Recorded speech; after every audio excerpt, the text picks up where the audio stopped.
My name is Nancy, and I work as a behavioral therapist in a local psychology office. I've been doing this for 5 years, and I've dealt with a lot of different types of people.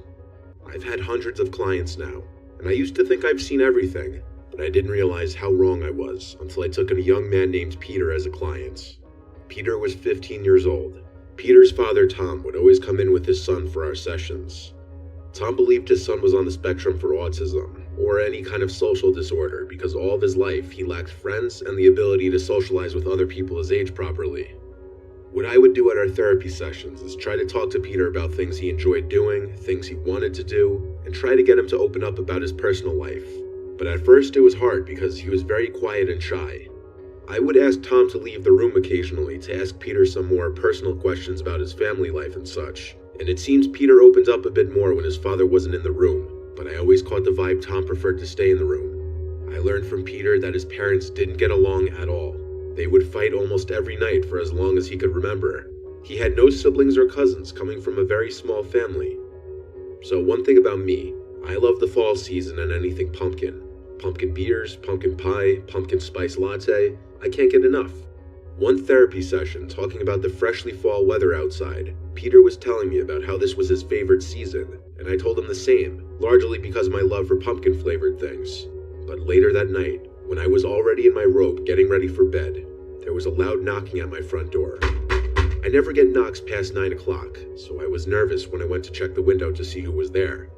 There wasn't anyone, but when I opened the door, I saw a mini pumpkin and a pumpkin-flavored coffee creamer on the ground in front of my door. I knew this was no coincidence. Only a few hours ago, I told Peter about my obsession with pumpkin-flavored things. When my attempted call to Thomas the next day didn't go through, I texted him a picture of the 2 items left by my door, and how inappropriate and uncomfortable it is for me to be followed home by a client. Tom texted back within 10 minutes, saying that his son would never do something like that. He almost acted offended by my accusation. Momentarily, it got me wondering, what if it was just a gift from a neighbor or something? The week went by, and I wondered if I should terminate my relationship with Peter as a client. But I decided not to see how the next session would go. The following Monday, Peter and Tom came in like usual. Peter seemed to be acting as normal. By now, he seemed very happy to talk to me, but I thought I saw it for what it was now. That he may have thought he was attracted to me, being possibly the only woman to speak to him with respect in his life. During that session, I brought up the little gifts at my front door with a smile, not directly accusing him of leaving them, just hinting at what a coincidence it was, and I noticed Tom getting annoyed in the corner by my bringing it up. Peter acted shocked and agreed it was a huge coincidence. It was a truly bizarre situation, and I didn't know what to do. But if it happened again, I knew I'd have to terminate our relationship. 2 nights later, a knock at my door again while I was in the living room watching a movie. My heart sank because I already knew what I was expecting. I checked the window again, and no one was there. So I slowly opened the door and sighed out of disgust when I saw more pumpkin-flavored things on my stoop. This time a pumpkin pie, pumpkin Cheerios, and pumpkin Oreos. It was a little past 9 o'clock at this point. I got my cell phone and took a picture of the items once again and sent it to Tom. I was about to start typing out a text about why I could no longer see them, but I heard the ding of someone's phone receiving a text right to my left, in the bushes in front of my house. I started walking slowly over to it, saying Peter's name. I saw someone hiding in the bush as I got close enough, but it wasn't Peter. It was Tom. We looked each other in the eyes, and he said, "Hi Nancy, you look beautiful as always." And I screamed. I ran into my house and locked the door, seconds before he tried opening it and started banging on it. I screamed to leave me alone or I'd call the police. He apologized through the door and yelled he's leaving. I watched through the window as he left to his car and drove away. This explained not only the unwanted gifts at my door, but possibly the sound of my side gate closing in the middle of the night weeks prior to this. I have no idea how long he was stalking me at my house. My brother, who's a police officer, advised me not to even bother trying to get a restraining order because there wasn't any evidence that he meant me any harm, and it would just be he said, she said allegations. However, I did report the case to the police, and added that Peter may be in an unsafe, abusive household. I don't know what Tom's end goal was by following me home and leaving those things by my door. Based on the way he tried to open my door after I locked it, though, says he wasn't trying to be a romantic type. I feel sorry for Peter. His dad brought him in to see me only as some kind of method of getting closer to me.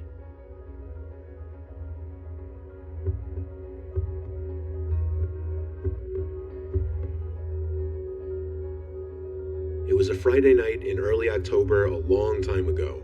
I was with my 3 friends, Jose, Brian, and Tanya. We were being bored teenagers wanting something to do in the spirit of the season. It was a nice fall night out, low 60s, nice breeze, so we wanted to be outside. Not much goes on in our boring town, and we weren't old enough to go to bars or anything. We decided to ride our bikes up Miller's Road to this old closed-down pumpkin farm nicknamed Farmer John's Pumpkin Patch. It used to be a literal farm surrounded by crops on one side and forest on the other. The alleged Farmer John, or whoever actually owned it, didn't live there anymore. It was sold, and whoever bought the land just never did anything with it for a long time. It was a 20-minute bike ride up Miller's Road, which is an extremely quiet road traffic-wise. Just lots of cornfields and farms around this area. When we got there, we rode our bikes off the road onto the grass, all with our flashlights on. We leaned our bikes up against the old abandoned house that the owner used to live in. We walked around the overgrown grass a bit, checking out where the pumpkin patch used to be and where the animals in the little petting zoo area used to be. There's something really cool about exploring abandoned places at night, but also kind of spooky. We went back to the house where we left the bikes. Breaking into it was relatively easy since we weren't the first ones to do so. The door was already knocked off the hinges. All we had to do was kick it open. This is where it got really creepy though, being in an abandoned house at night. Even as a thrill seeker, it's a bit unnerving, even when you're 4 people. I'd say 5 minutes into being inside the house, we started to hear thumps from upstairs. Like periodic thumps, not just random thumps. Jose and I decided to head upstairs to check it out. Tanya didn't want to go upstairs because she was scared, so Brian stayed downstairs with her. When we got to the upstairs, the thumping was much louder for sure. It came from the left side of the stairs. Our flashlights revealed a bunch of doors up here, all open, leading into what were probably once all bedrooms. Our footsteps were loud as we walked closer to the room with the thumping. There was no way to hide it on these rickety, creaky floorboards. As we got to the corner room doorway, the thumping stopped. I whispered to Jose, "Is it an animal?" He went, "Shh." I pointed my flashlight into the room, starting from the left side, working the light to the right. I stopped when my flashlight landed on a male's figure in the corner of the room facing the wall, with what appeared to be blood on the wall in front of him, probably banging his head on it, creating those thumping sounds. Jose aimed his light at him too, and we both jumped back.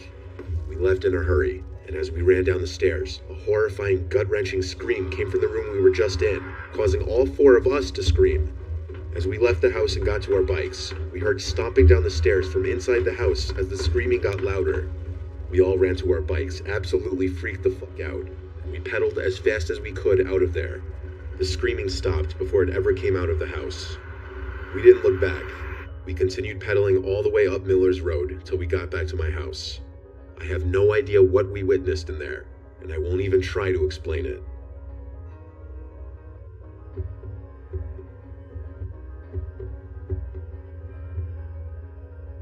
When I was a little kid, there was this top of the mountains resort I went to with my family 2 different times.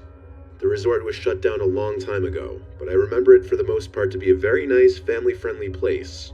Both times we went, it was in the fall because my mom wanted to go for the changing colors of the leaves. This story takes place the second time we went to the resort. I was, I think, 6 years old. My older brother Corey was around 10 and my little brother was around 4. My parents paid most attention to my little brother, of course, with the expectation that my older brother would be kind of watching out for me.